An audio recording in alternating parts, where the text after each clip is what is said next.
Welcome back, everybody. If you're in a family business or thinking about starting one, navigating the shift between home and office and the personalities in between can be tough. Local business coach and author Andy O'Brien is here to tell us more. He's got experience, 2 generations of it. Andy, good morning. Good morning. Thanks for having me today. Thank you for joining us. Yeah, let's talk about your experience with family business because you grew up in it, actually. Yeah, absolutely. All I ever wanted to do was work in the family business with my dad and my aunts and uncles and my cousins.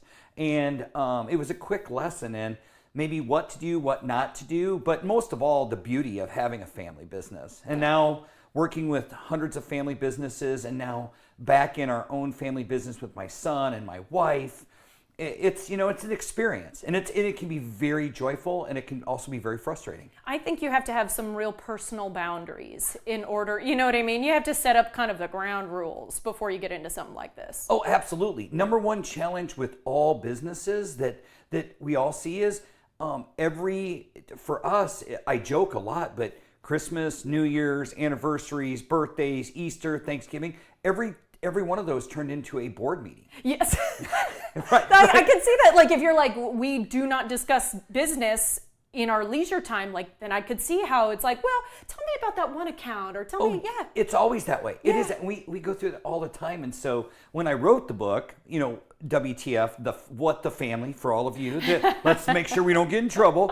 But a lot of that lessons and teaching and my own personal experiences is setting up boundaries, because it's so hard for people to go, no, I need to talk about it right now. Well, grandma's around, your sister's around, and trust me, everybody takes sides. It doesn't matter what the subject, everybody's going to take a side at some level. We're all inherently biased, and then it's like, well, that one's my favorite, so I'm going to agree with him. Exactly. Well, there's no way you can be right. Right. Oh my goodness. Well, yeah, let's talk about what the family was I thinking.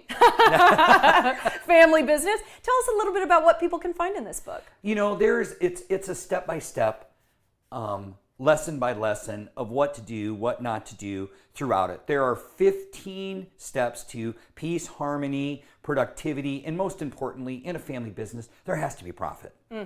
And so we go through each chapter. We go from, where I came from, how I'm here. I joke all the time, I am a former and still SOB, which is son of boss.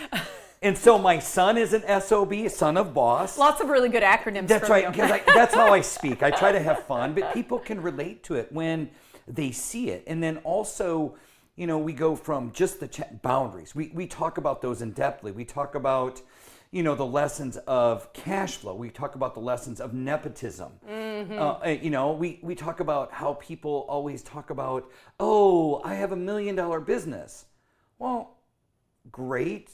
What's your expenses look like? And we talk about how do we get more net income? How do we get business owners, families together to be able to have all of the things that go with it, like peace and harmony. And, oh, by the way, I can go home and I can have a conversation with my wife or my brother, and it doesn't relate to all the shenanigans that went on at the office.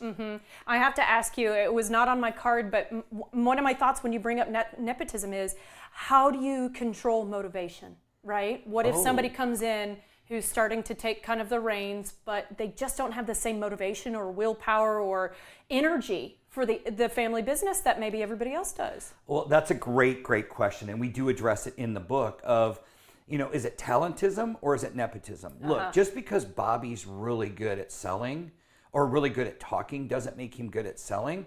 We don't want that guy running the finances, right?